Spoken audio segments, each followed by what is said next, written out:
Hello everybody, how you doing today? Today I thought we would cover single part molds.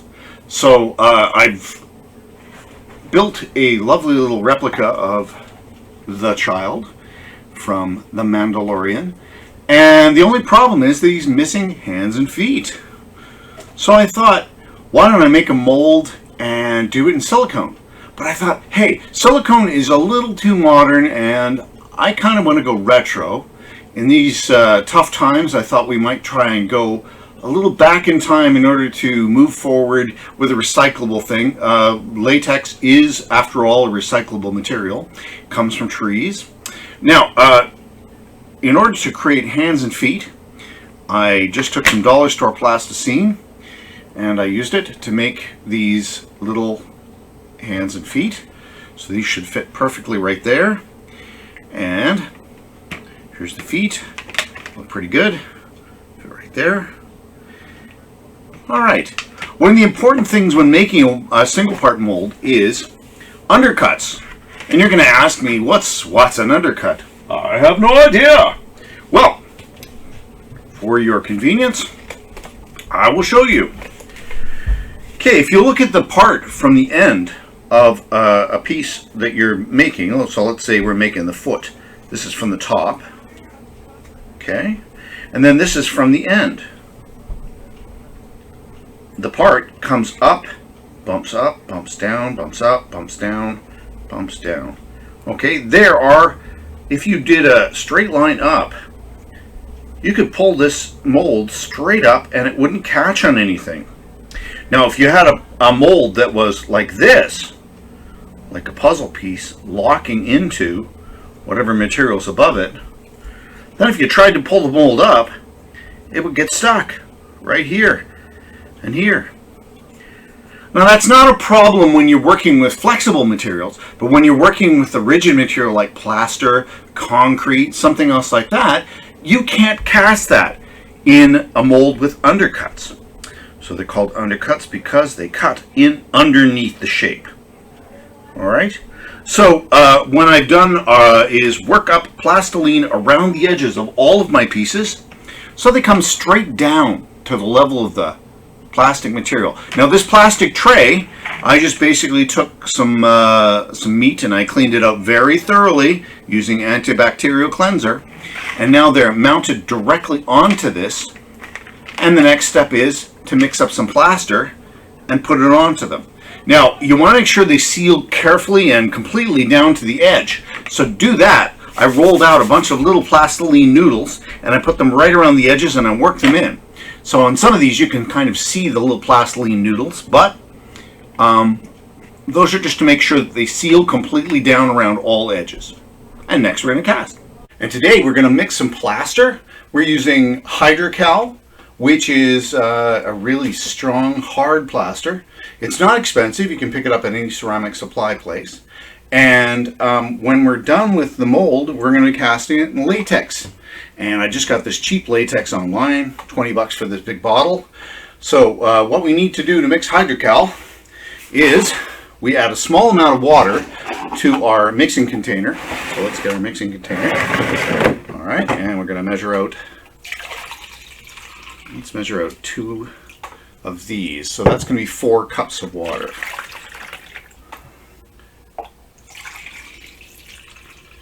All right. There we go, 4 cups of water.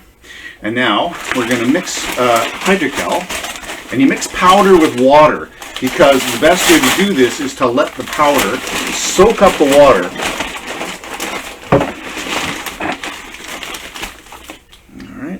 Pour that right into here. Let that form a little island.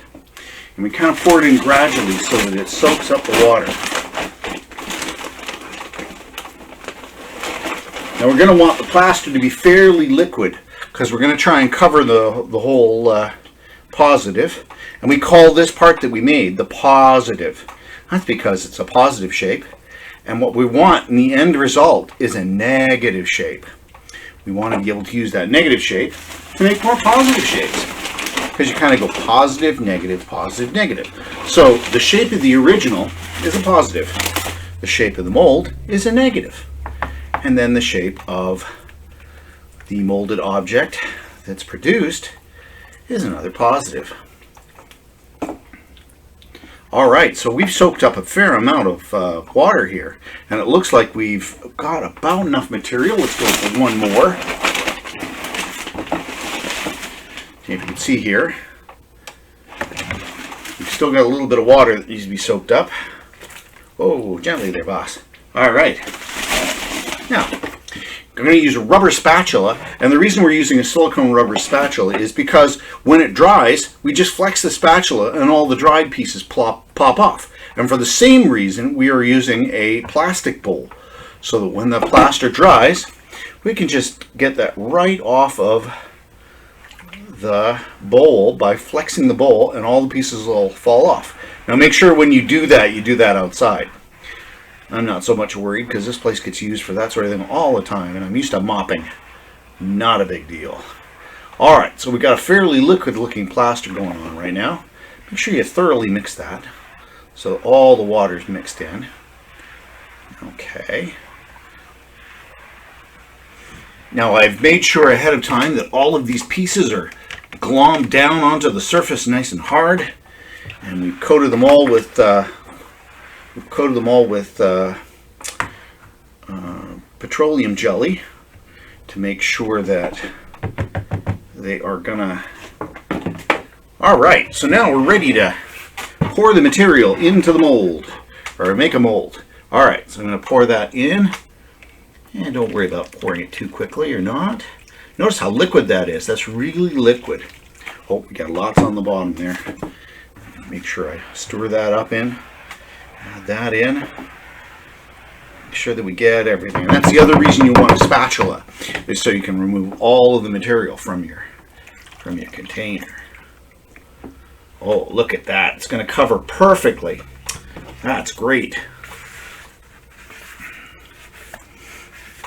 So this big thing of plaster was about $25. So far our price for this entire job works out to about 10 bucks. I think that's a pretty good deal. All right, so we've scraped all the material off, and we put it into our lovely plastic meat container.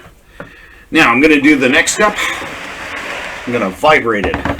Whoa, look out, too much. Okay, I'm going to tap that down. Why am I doing that, you ask? Well, that's to make sure that all the air bubbles that are making contact with our shapes are not going to be there when we're done. Okay, perfect. Okay, so now that we've put all the plaster into the mold, we're ready to let this sit. And this is going to sit for anywhere from, I think it takes about an hour to 4 hours. And we want to make sure it's fully dried out before we try and remove it from the mold. Alright, so here we are next day, and we've got the mold. It's all set up, and the plaster is hard. When this plaster heats up, it gets really super hot, so don't use this to try and cast hands, feet, or any other body parts. Alright, and now we're going to turn it over, and hopefully it just falls right out of the mold. Okay, there we go. Okay, popped out. Perfect. Now comes the hard part. We got to dig this all out of the mold. So all the plastiline has to come out. And I noticed that it didn't quite stick well onto the bottom of the mold, but we'll dig that all out.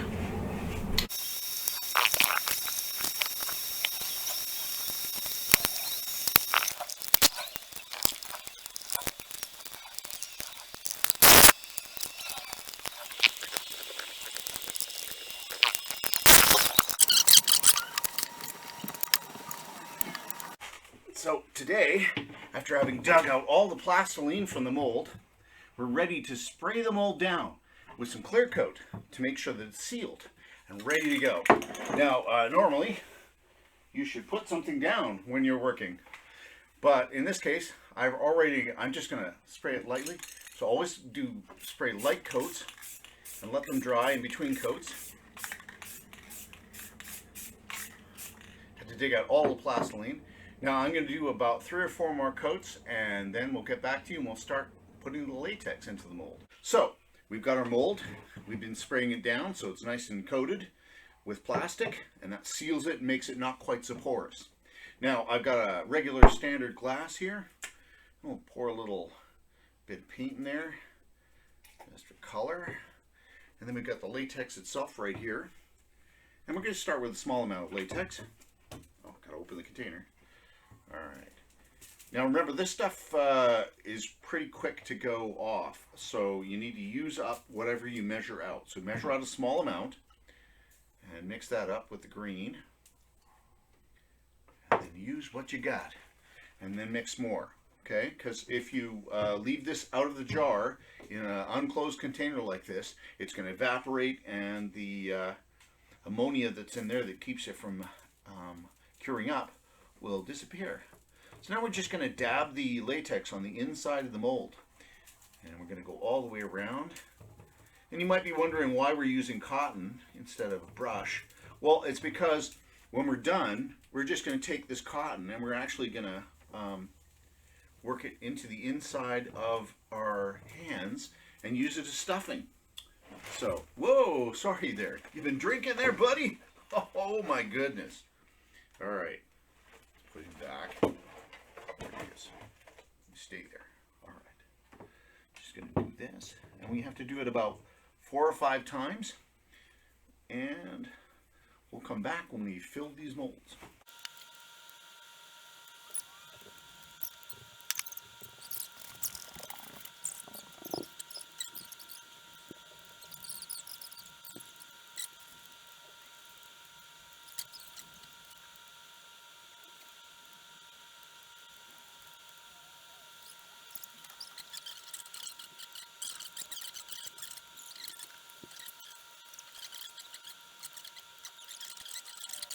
So we've allowed the molds to dry thoroughly, and now comes the fun part. We get to peel out our finished product. So we'll get to see what the child's hands and feet look like.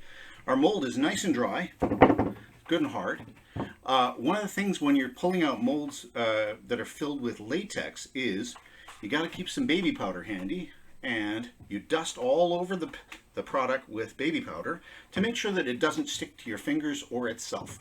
All right, now you can pull this out. That's so satisfying. And then you tap it down with the baby powder, and look, we've got Baby Yoda's foot and Baby Yoda's hand, looking good. And when you're peeling them out, you have to make sure you be very careful and nice and slow, because you don't want them ripping.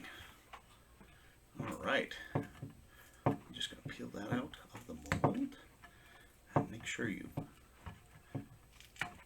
get the baby powder in there.